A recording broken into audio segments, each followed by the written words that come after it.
to the No BS Short-Term Rental Podcast, an unfiltered look into the global vacation and short-term rental industry. I'm Mateo, Bradford. And I'm John Stokinger. And this is our podcast. We bring the right people to the table at the right time, giving you an inside view and take on the short-term rental industry like no other podcast can. Hey, Teo, how's it going, man? What's going on, brother? Another week? Another week, definitely. I was going to say happy week. Looking forward to the week, but coming out of Memorial Day, definitely a reflective time. So good week coming out of a reflective weekend. So I'll take that. How are you? I'm great, man. It was a nice long weekend. We have looks like we got a 4-day week here, so that's good. Episode 7 of the No Bullshit Short-Term Rental Podcast is here today, so I'm excited to be recording that.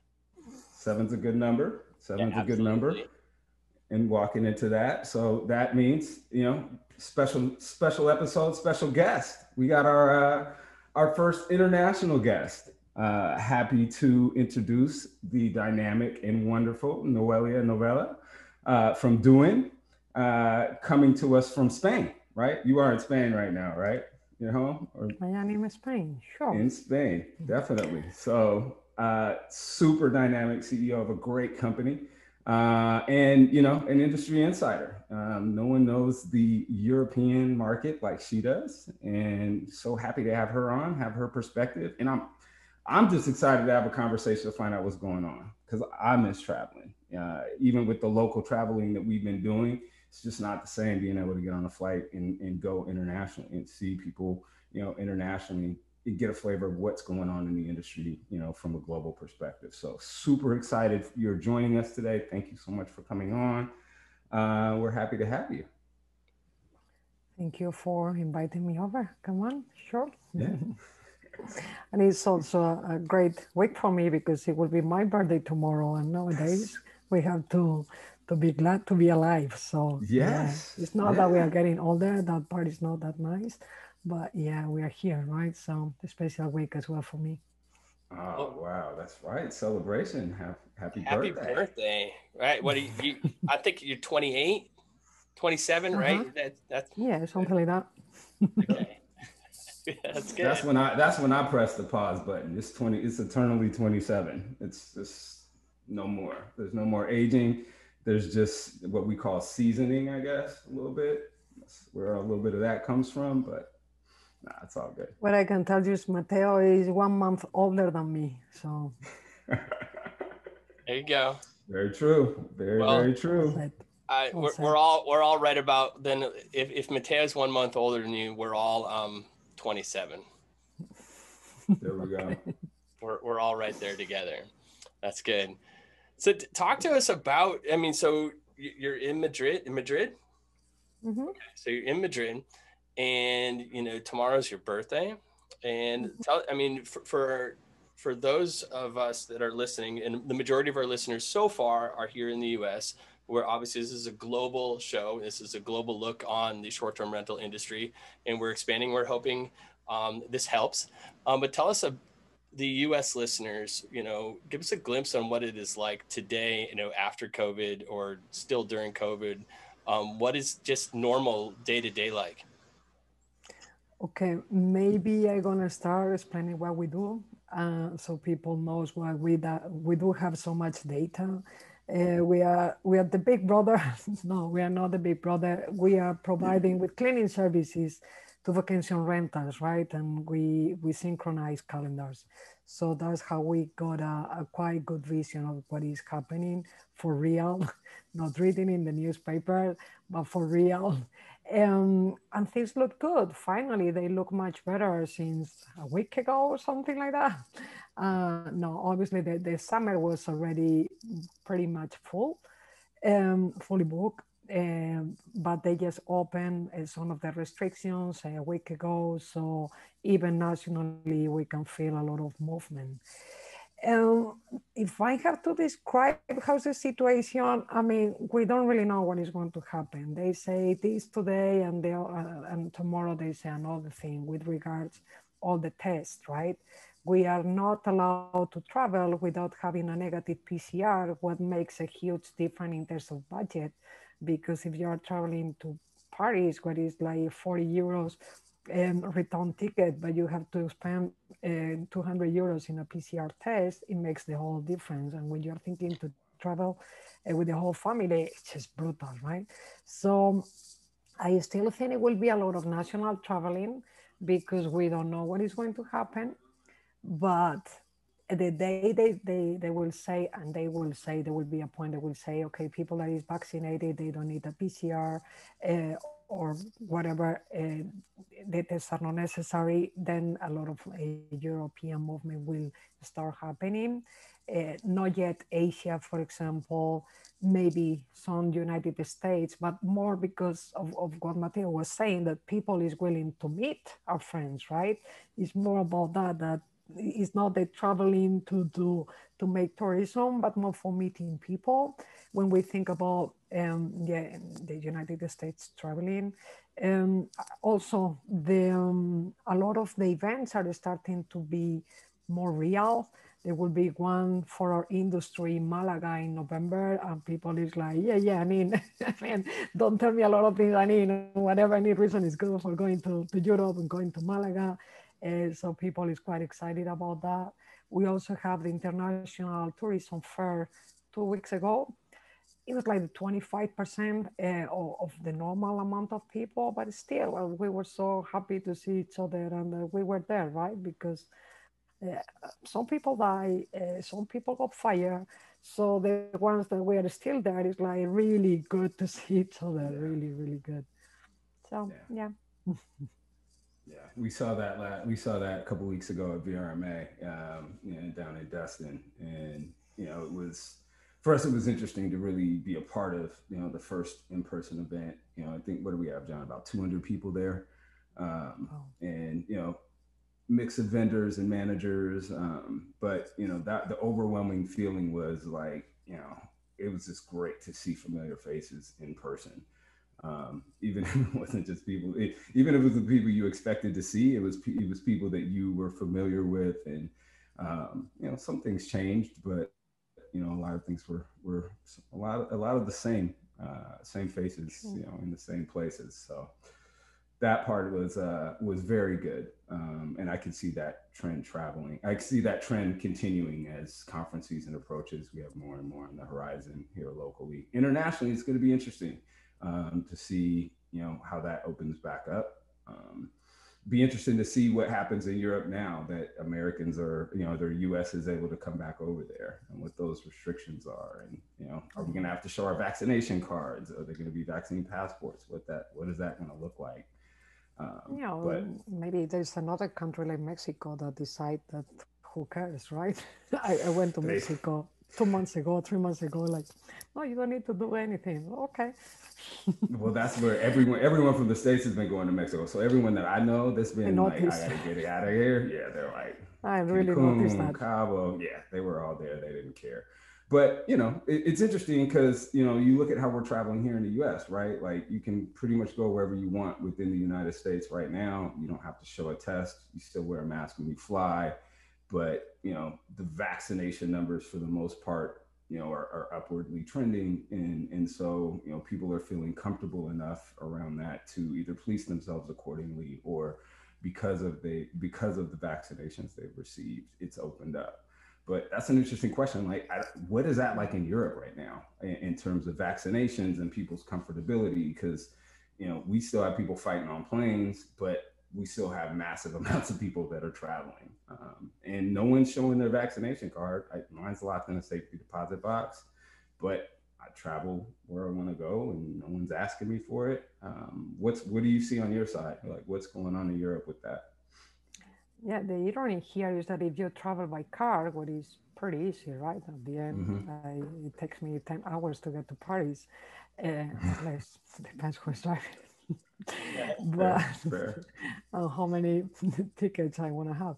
But yeah, if you go by road, nobody asks for anything. But if you take a plane, then it's easier for them to request every single test, right? And at the end, it's a lot of money Mm-hmm. involved. So Yeah, you get a company doing tests at the airport, everywhere, even in Mexico. In Mexico, in the middle of the jungle, you get a small car saying we made PCR tests. Okay. Yeah. In terms of vaccination, now they are starting with the 50 to 60 years old people. And then in June, I mean, no, June, today is June actually, they're supposed to be starting the 40s, from 40 to 50 years old, what is pretty important because the families are in this age, right? Right. Then the kids will be in August, which is a pain because nobody is going to be in their own city in August, is the month we go out. Yeah. So yeah, we'll see. It's not even clear what happened if you say it's not a good timing for me, if they will try again or you just miss the opportunity. I mean, you're not supposed to be able to miss the opportunity, right? But right. On the other hand, they don't give you a date like, hey, you're going to get vaccinated this date. So make your life and then just plan for being here that day. So it's pretty annoying. They basically mess up a lot with that part. But how accessible are the vaccinations for those that want them? It doesn't matter how much you want it. You have to wait for your turn. Right. And it's not even that simple because depending in the neighborhood where you live, if there are a lot of people from that age, then you have to wait longer. To give you an example, my uncle, who is 66, he got vaccinated 2 months later than his own brother, who is 5 years younger. Because in the neighborhood of my uncle, there are a lot of people with that age. So yeah, it's like a lot of guessing, and it's not helping for people. That sounds to make very plans. Complex. You cannot imagine. But yeah, somehow we got used to all these chaos, and people is just willing to travel. So I don't think this is going to stop us. Right. And people is just booking and whatever. The good thing is that people is more flexible with the cancellations policies. So at the end of the day, you just book or cancel or book in the last minute and that's it. It's pretty crazy for our business, for the cleaning part, because we actually developed technology to help the cleaning companies to plan the people they need to hire and train and so on, right? But right now we feel a little bit in the dark.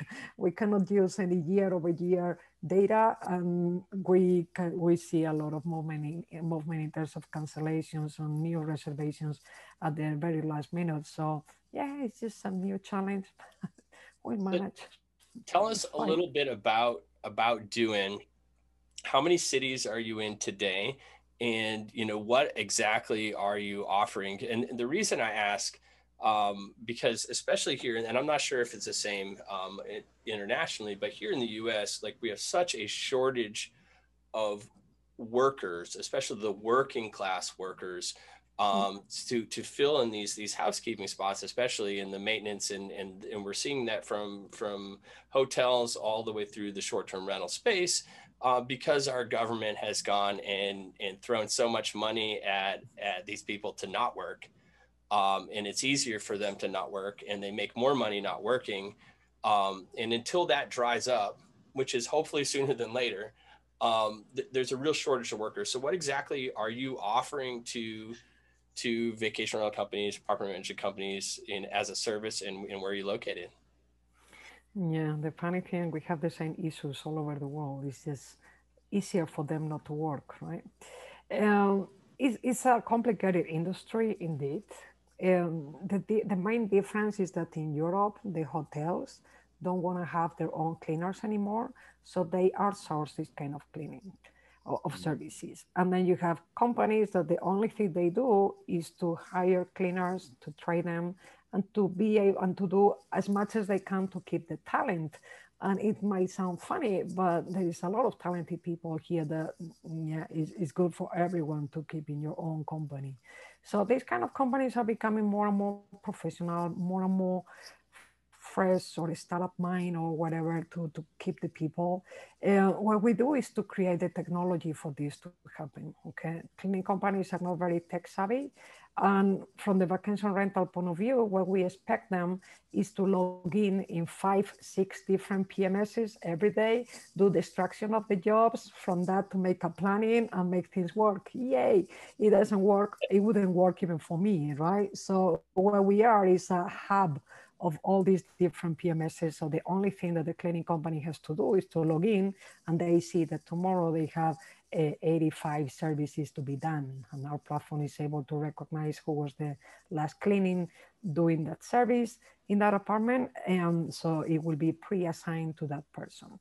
Um, the cleaners have an app, and the only thing they see is the services they have to do in advance. That's why the synchronization of the calendars is quite important, because you have other things to do, like pick up the kids from the school and so on. You can organize yourself with your own app, right? So this is what we do. We select and onboard these kind of cleaning companies, never freelance, but cleaning companies. We give them all the software, and we bring them the clients as well. Clients like Oasis Collection, we work with them in Madrid, in Barcelona, maybe now in the States, maybe in Paris. We are again a hub for all the different cleaning companies that are doing the services for them with all the technology involved. So, well, I mean, we do have some competition in terms of software, but we actually, it's not only software, we are also selecting these companies and talking a lot to them, right? Because they are really our partners. We will never bring any value without them. So we actually have a quite a strong personal relationship with them, and we help them to scale as well, right? We have cleaning companies that started with us in one city, and right now they are with us in 25 cities. So imagine how is this win-win relationship for both of us. And the first question you asked me was in how many cities we are. I think we are in around 600. It's pretty crazy. Okay. But yeah, things are going well. I mean, we had no reservations for a while, what was very sad, but on the other hand, help us to motivate to launch a lot of new countries and new cities and new markets. Um, yeah, the same that I was talking about the international fair, people were happy of talking and getting to know each other, and yeah, people had the time to talk and to think together and to brainstorm and to define things. Now that the reservations are picking up again, you can feel that people is not thinking, is more reactive and not proactive, right? We didn't have that for many months, and that was pretty good for growing to so many new cities. With the new cities, are there any markets here in the stateside that you are expanding, that you're blowing up in at all? I don't know what's wrong in Austin, but it's like Austin everywhere. I know the number is 67 cities in the States. I know a lot of things are going on in Austin. We are getting a lot of new clients there. Also, Miami is moving a little bit. And yeah, a part of the US, Dominican Republic is blowing. It's like crazy, with a lot of investors, American investors, in fact. Yeah. So imagine for an American investor buying properties in Dominican Republic and having doing as the, how you say that, the boots on the ground. It's a fantastic sentence. Doesn't make sense at all in Spanish. Having us there, right? And if they have the opportunity of managing new properties in another city in Dominican Republic or in Mexico or in Barcelona, they can do it because we are there, right? So that's cool. Yeah. No, it makes sense. You know, a lot of those markets, well, a lot of people are moving to Austin, right? You know, a lot of people during this time had transitioned to leaving California, leaving other places, and they're looking at where they can buy property. So we're seeing the same in Puerto Rico. We're seeing the same in Mexico and other. That would be the obvious again, thing for me, right? We learn we can be working from paradise. Yeah. Who the hell? Why everyone is going to Austin? Right. Well, but again, but they're leaving because well, you can get land. You know, a lot of them. There's tech jobs there. Again, people like the idea of Texas. You know, in the U.S., Texas is the kind of anything goes state. You know, and so people who are feeling restricted and don't like where they're coming from move to Texas with this idea that it's just, hey, you can have whatever and everything you want. It's interesting because I know a lot of people are now moving out of Austin too. The people that are in Austin are moving. The people who are in other places are moving to Austin. So like you have this dispersion of all these people moving to all these different places. We're seeing it trending all over the U.S. But it's interesting because it's not cheap. Austin's not cheap at all. Austin's very expensive especially for Texas in and of itself. But then you look at emerging cities in the U.S. as well, and Austin's not cheap. It's expensive, especially because of all the tech that's there. It's probably top 10, top 15 most expensive cities. Yeah, for sure. Probably in the US, for sure. Yeah. Wow. But it's good for growth. Hey, it's good for the market. It's good for the business. I love to have a few clients in the same city. Sometimes it's like the Murphy Law. Someone contact and are you in Islas Mauricio? No, we are only 600 cities, but not in Islas Mauricio. But yeah, now we are actually. Yeah, no, it's good. It's good. So with your, sorry, Mateo. No, you got it, John. Go ahead. And so with your global reach and your kind of your finger on that, well, first, let me kind of go back. I love that you said that boots on the ground doesn't translate like this in Spanish. So kind of explain that. I mean, for us, your feet are on the ground, you're moving, that's what it, obviously, but tell me what is the translation in Spanish? Well, the cleaners are not only boots, right? They are, I mean, for me, they are more hands than boots. It's just a translation thing, probably. Yeah, for us, that it's just the having it in place, right? And having the operation, having your, the military boots on the ground. You're there, you're operating, I know what you're it running. means, but I was curious. Yeah. Boots and gloves, maybe that's what we'll call it next time. Cleaners on the ground. Forecast, your things are opening up. You're seeing vaccines slowly become available. Yes, there's waiting lists. Yes, we're not, by August we're looking at children possibly. What if you were to go ahead and predict? You're using your magic wand and you're predicting what European travel and world travel is going to look like. What are your thoughts on it, and when do you see like a full recovery? Because here in the States, if it was a drive-to location, even in 2020, vacation rental destinations had record-breaking years. Yeah. And obviously it's a little different, and there is more stringent restrictions. What are your forecasting, over there? Yeah.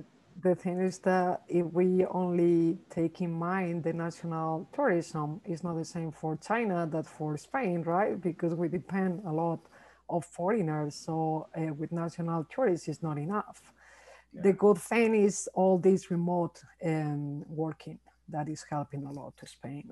And that I believe that's here to stay. I mean, for us in DOINN is something quite normal. Actually, the country manager of Spain is living in Indonesia for 1 year, and who cares? I mean, I do care sometimes. I'm super yellow, but it's the only thing. I mean, you're here with the scarf and he's sweating like, yeah, I'm going to the beach. But that trend is here to stay. So it won't be any more short or medium term. It's all mixed, right? In terms of traveling, it won't be that different than 2019 from next year. I mean, this year is still chaotic, right? Because a lot of things are being done last minute. But next year, I think things will be back to normal. The good thing, and that's something we were talking forever since we started, is that the professional property managers were very located in cities, in urban, because of the pandemic. I mean, we had occupancy rates in Madrid, in Barcelona of 10%. It was ridiculous. Now it's getting better, but the last 14 months, really. So for them to survive, we're not talking about making some money to survive, they started to manage properties remotely in more leisure areas. What is great, I mean, it's great for us because we knew that was going to happen, and we start focusing in launching new cities around nearby the beach and the mountains, but also because they are more professionals, and the guests The last year and this year will be the first time for a lot of people staying on a vacation rentals. And if the first impression is good, it should be good because they are more professional, then they're here to stay and they're super good. What freaks me out is that a lot of in a lot of the small village is very B2C, right? So B2C, so yeah, you don't really know what they're going to, me as a guest, I don't know what you're going to find, right?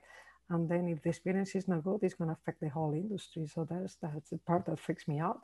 But I can see that a lot of these companies are moving.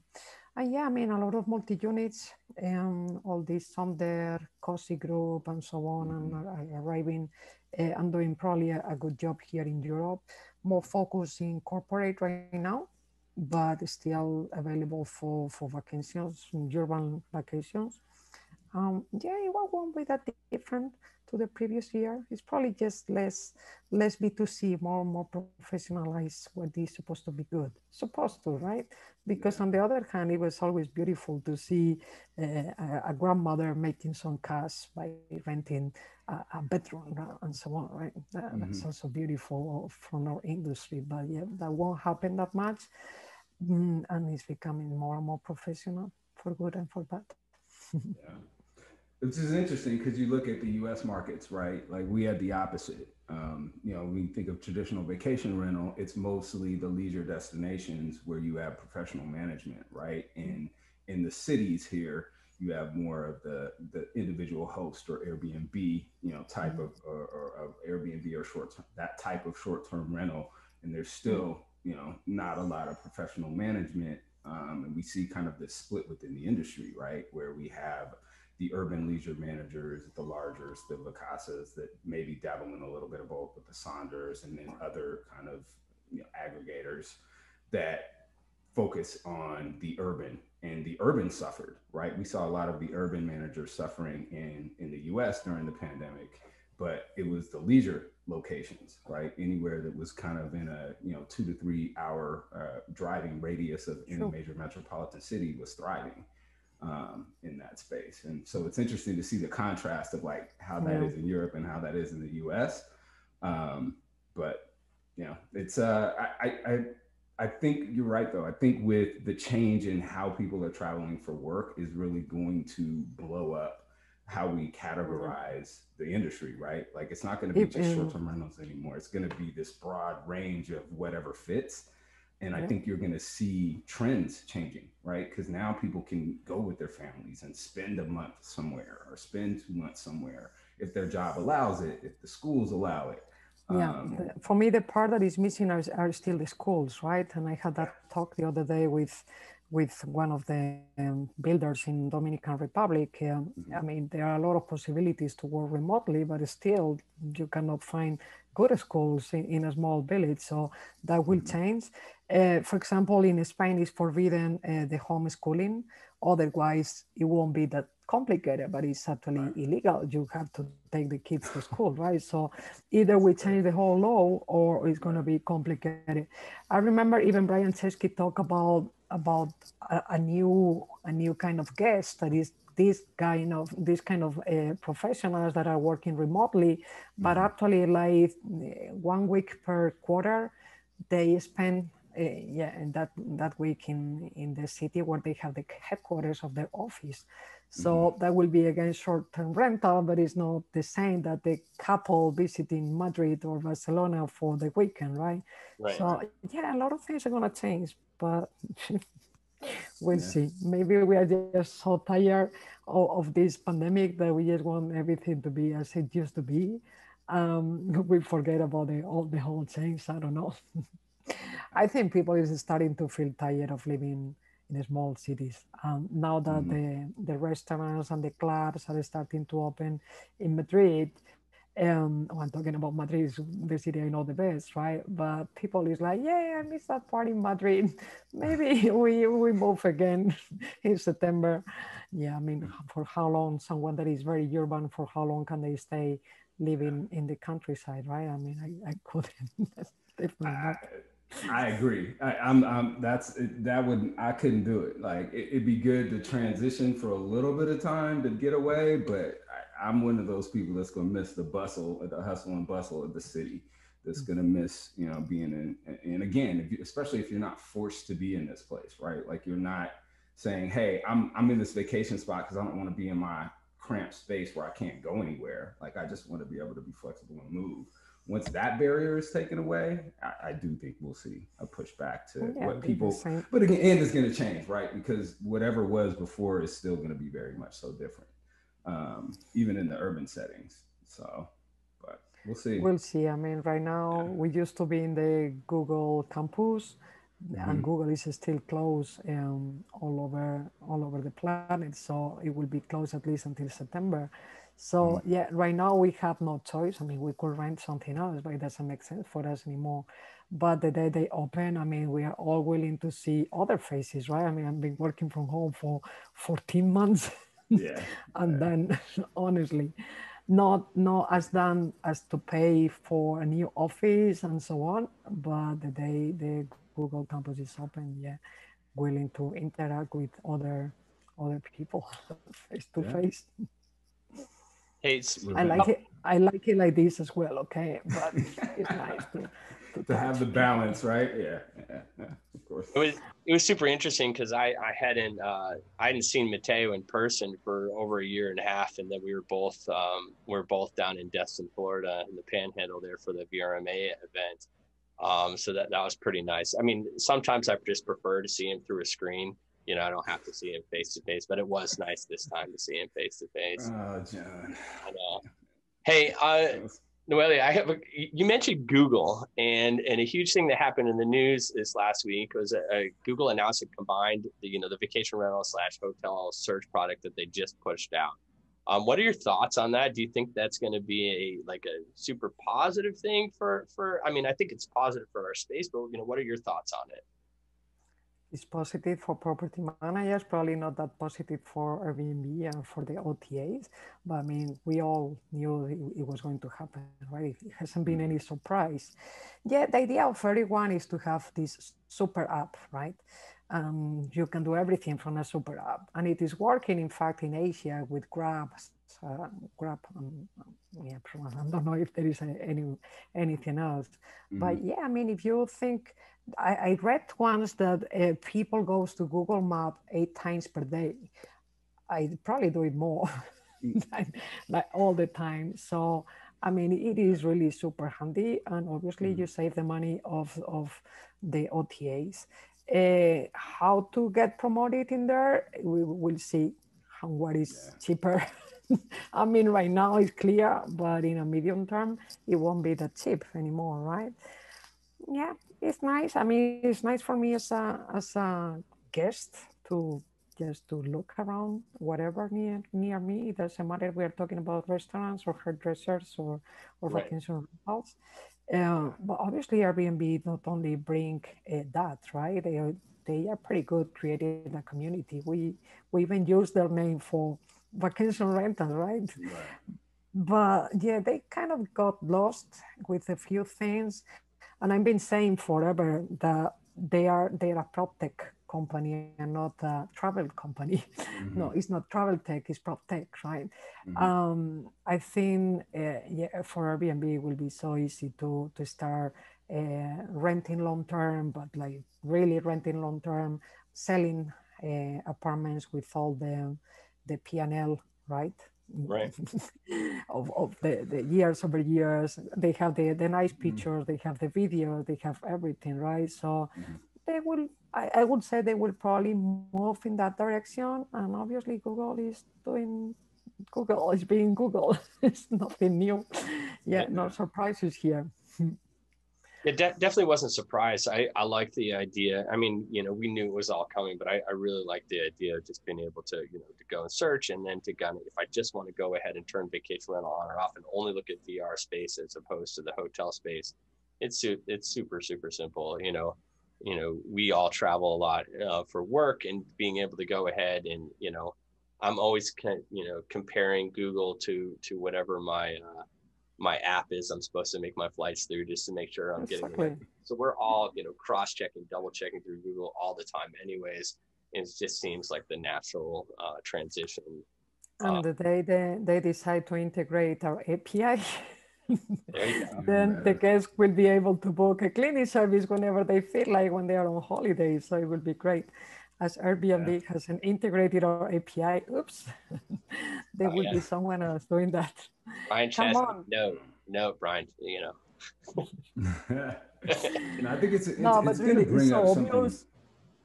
For me, it's so obvious. I mean, the OTAs, if the only thing they are bringing is a payment gateway, well, you can get that everywhere, right? And a distribution, when you can get your own distribution very cheap, even in Facebook, you can do distribution, right? If they don't bring anything else, then they will miss the clients. If they are able to do the whole cycle, offering the services they need to manage properties, then they will have a higher retention. It's pretty basic startup thing. They're saying, Chesky.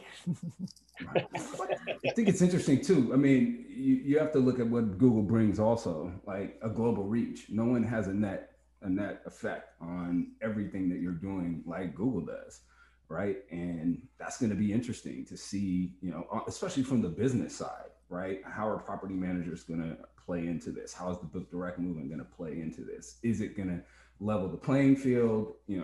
Is it going to cost more? I have a lot of questions on the back end of like, how is this going to work for the operators in the industry? We see the benefit to the guest, we see the benefit to the traveler in terms of being able to aggregate all of these things. How are we going to be able to, what is this going to do to the business side is what I think is going to be very, very interesting. And again, if Google with its presence, are we going to see a regulatory issue? Is this going to be a problem in terms of Google having too much control? Like, it's going to bring up a lot that I think we're going to have to, again, and it's going to be handled differently. The States may see it one way, Europe may see it another way. It might be a threat here, not a threat here. I think there's a long then Amazon will do the same. And that's the other, 800,000-pound gorilla in the room that, has to be thinking about how they're going to get into space. It's just, it's coming, right? So interesting. We'll see how it plays. Anybody taking any bets? Anybody want to make any big, guesses or put it out there what they think is going to happen? I mean, what I can tell you is what I'm trying for, to get our API integrated everywhere, right? But that's it. If you dream, you get it, right? Mm-hmm. You have to. I mean, how old is DOINN, Noelia? How long have you been doing? 6 years. That's some pretty incredible growth in 6 years. Thank you. Congratulations. And it's even, when Mateo and I were talking about even starting, and this is like apples to oranges. But when we're talking about starting this podcast, we're like, nothing, we've been talking about it for over a year and a half about getting this podcast starting, but nothing actually can get started until you actually start it. Nothing's going to grow until you actually start doing it. And, it's 6 years, man. I would have. When I talk to the property managers and I ask them, hi, how do you manage the operations? And they start telling me, wow, I have an Excel and do this and then Trello. And then I'm like, I've been through all that. I mean, to create the solution we have today, we can basically getting the requests from the clients online with a beautiful front end, but nothing else. And then we were doing like, hey, we need a cleaning there. We need a cleaning there with all the spreadsheets around and so on. So it's when you're an entrepreneur, and you don't care. I mean, now with the launching of Dominican Republic and US and having meetings at 11 p.m. People are like, come on, how can you manage? Well, because I like it. And when you like what you're doing, you don't really care how many hours are you working, because you don't feel like working, right? Right. It's passion. And let's be clear too. You are very good at what you do. You and your partner and your staff and your team are very good at what you do. Like, they built this from nothing, and they built something that is relevant and continues to be relevant, but runs optimally, right? Which continues to allow them to grow within the space, which is Yeah, unique. we are. And, and don't want to have that be passed. Like that takes good leadership, that takes, smart strategy, that takes a lot. And I know you guys have put a lot of blood, sweat, tears, time. And so it's great to see you still feel like, you love it and still feel like, it's your passion and it's not work, because a lot of people get tired and a lot of people burn out. Right. And to see you in that space is really good. So keep it up. Glad to see that that's still going, still rooting for you on this side over here. Yeah, it's can't wait to see where you're going. And world open API platforms. Let's make it easier to do this. Let's make it easier to do business. For sure.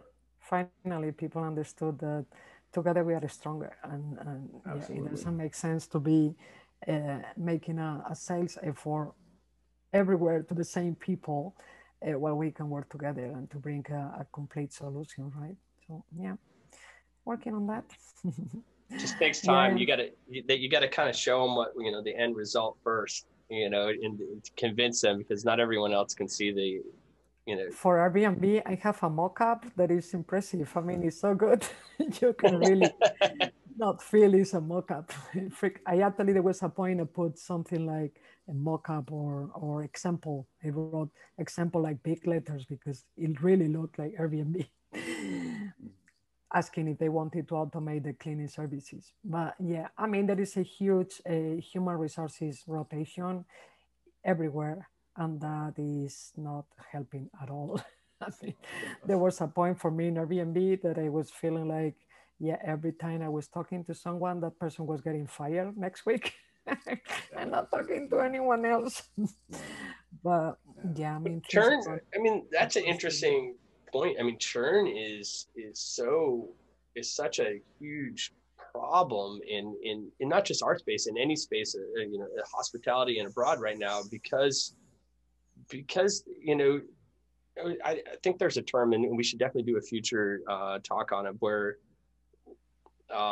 shoot, I'm just fumbling over my words right now, but there's a new thing coming out where, because there's so much opportunity for work, that people that are tenured and have been working in their position, they're willing to go ahead and try something new.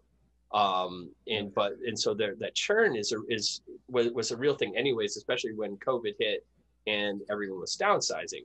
But now that there's more and more opportunity for good high paying jobs too in these tech spaces, then now maybe I feel better at this place, or maybe I feel better at this place. So now it's going ahead. How do you go ahead and fill that role? And you're talking to someone one week, and now they're no longer there, and you got someone new that they're paying a little bit less, but they're expecting the same amount out of them. And that's a future conversation, but. No, but that's not going to work anymore, John. Like that's what the issue is now. And I was telling you, we went through this with the hotel. Hiring a head housekeeper was the most important thing that we needed to do to get that operation up and running, period. And we paid her more than she was expecting in that space, because we knew we needed to keep that talent. We know that role was that important, and you just can't do it on the cheap. And so, and it's been great, right? Like, and we've been had the ability to do so. But I think that's the transition. You look at the roles that were really lost, during this pandemic. A lot of hotel workers, a lot of them were on the hospitality side, even within our industry. First, a lot of people that were cut first were the housekeepers, especially when COVID first hit. They were the ones that were cut. And so, getting that talent back, some of them went to other places. There was a lot of people, and a lot of people are hiring for a lot of different jobs. So you have transition out of the industry. You have all of these other things that are pulling people away, and people started hiring that talent also. So other people found jobs. So it's going to continue to kind of be this circular effect of like where people land. But the culture is going to have to change, because it's not going to come back you're not going to be able to come back and find good, cheap talent like you wanted that can do a quality job. And that's been our experience. So right. I don't know what the rest of the world is saying. The thing is that technology is not everything, right? And if you're working remotely and you think that the technology of using Slack or making video conference is enough. It's not, right? The same with the apps for the cleaners. It's not about the app. It's also about the relationship and how what is your connection with that person. They need to feel important, a cleaner or any kind of account manager or any kind. But in these big corporations and like Airbnb and so on, they're actually supposed to be quite good on this. But with the pandemic, at the time they were not working together, they didn't do a really good job, right? Yeah. Well, it was not expected from my side because they are supposed to be a little bit in front of all this. But yeah, it's tricky. It's tricky. Yeah, we are only 12 people in our team, so it's still doable, right? I understand that whenever the team grows, if it does, kind of thing, we need a bigger team right now. But if it does, it will be, and they will have different challenges. But at the end, it also depends on the framework you work with to define the goals. You know, we use the OKRs as Google. Yeah, we develop a lot of tools and ways of working asynchronous because, as I was telling you, sometimes, yeah, one person has to pick up the kids at 3 p.m. and the other one has to go to the doctor and the other one. So it doesn't really matter as long as your calendar is up to date and you book things and you have the different tools to work in different timings, is fine. It just works, right? You just have to be very careful defining processes, but not too heavy in processes or people. It's just too many, spending a lot of time using the tools and not really working, right? Yeah, it's complicated to find the balance. But... Great points. Well, with that, we should probably wrap this episode up. Thank you so much, Noelia. Thank you. It's been awesome. First conversation with you. I know Mateo's known you for a while, but it's been great to get to know you a bit. It's episode 7, so thank you so much. Lucky number 7. I love that. Thank you. Have a nice day, and congratulations for the 7th episode. And a lot of them more to come, I guess. Thank you. Definitely. Appreciate it.